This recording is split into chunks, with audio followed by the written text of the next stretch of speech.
Hello and welcome to the Awkward Geek. This is daily 15th, and today's date is December 17th, 2011. I guess the best place to start out is talking about the old and new in regards to my job situation.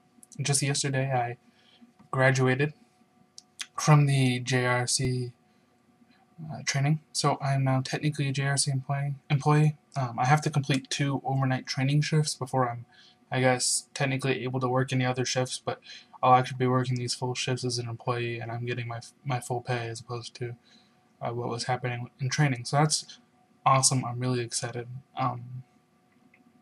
And I wanted to comment on the fact that I stop in my old place of employment on occasion because they make food and I like their food. So, and I want to be able to see my former coworkers and keep up to tabs with them and all that stuff. And my old boss there, manager of the deli, mentioned that she missed me, which was great because I don't know, it's just nice.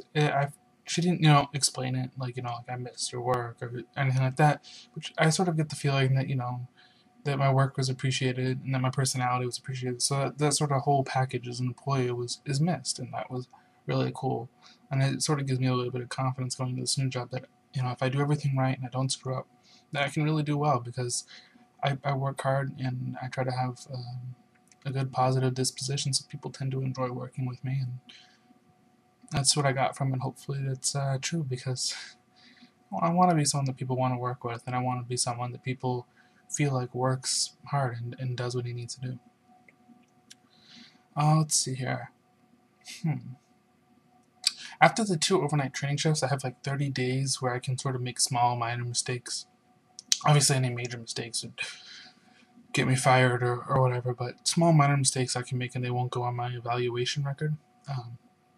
Like a lot of jobs, you have evaluations, and when it comes time to get a pay increase for, cost of living increasing, it's based. Your pay increase is based upon your evaluation. So the better your evaluations, the more that it will go up. So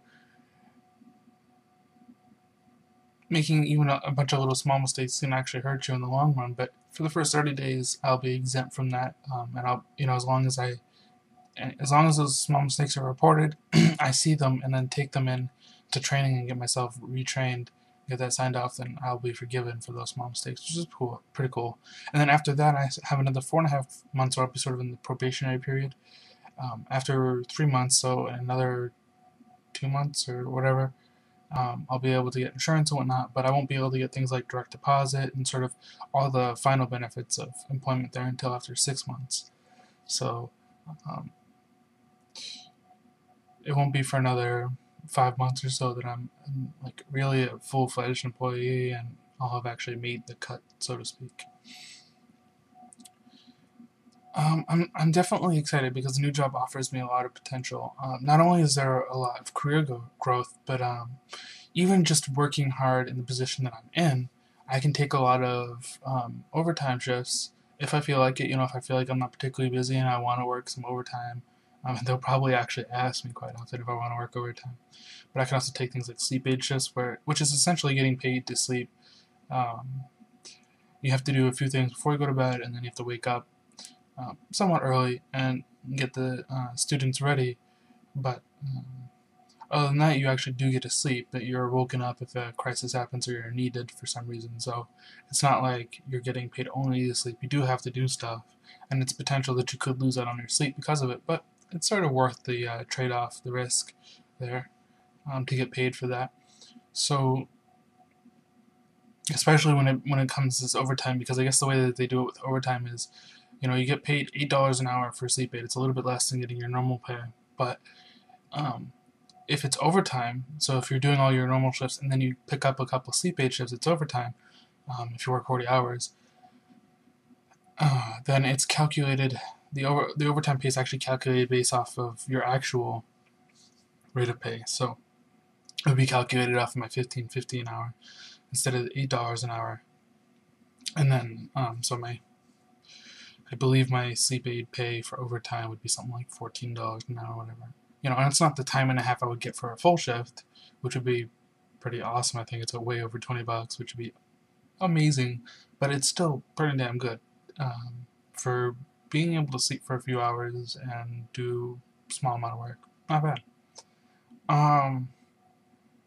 There's also career growth too, though. So not only is there that, but there's also career growth, within the program. And if I really like it, then I can go back to school and get my master's and hopefully my PhD, and I can make a really nice salary doing something that, I would enjoy. So definitely looking into it. Definitely want to see if this is the thing for me, because there's a lot of room here for growth, and that's cool because it's the first time I've had a job where I've had that ability, and all of my other jobs just been temporary employment. But even if I did continue on, there wasn't a whole lot of room for growth. You know what I mean? The best I could maybe be a manager, but I still wouldn't be making enough to really get a living going. And I want to be able to get a living going. I want to be able to look into my future and moving out on my own, starting a family, all of that stuff. I need a job that can support that.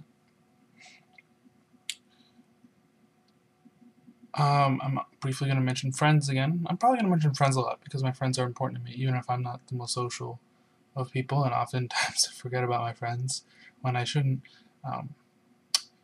My WoW friend, who I will call Geek Girl, just to spite her, because of her comment. She posted that I didn't shout out to her in the last video, which is complete BS because I shouted out to her in an earlier video, and I had no reason to shout out to her in the last video. But now I do have a reason to shout out to her because she posted a comment to my video and complained that I didn't shout out to her. So I'm shouting out to her, and I am officially dubbing her Geek Girl, just to rub it in a little bit.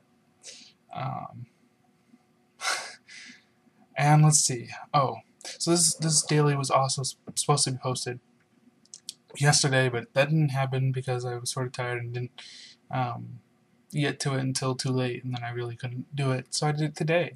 Today is Saturday, and I was helping someone move for a couple hours today, which was sort of exhausting. Even though we didn't do a whole lot, but we moved a couple big pieces of the furniture up and downstairs, and it was just very tiring. I definitely need to go to the gym at some point and work out and start building my stamina and my strength, because it's just ridiculous how exhausted I was from that, and I'll probably be sore later while I'm at work. But that's how it goes. Oh yeah, and I work tonight. I work 11 p.m. to 8 a.m. and then I do that again Sunday night. Oh, and here's the best part. I don't work Monday or Tuesday or Thursday.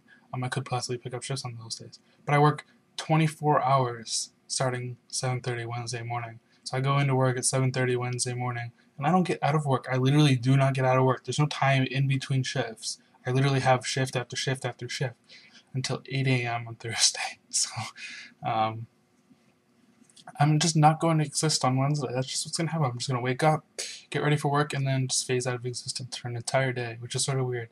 But I'll just deal with it, and it gives me some chances to possibly pick up some extra shifts during the week and make some of my first overtime money. That's all I got for you today. Thanks for watching.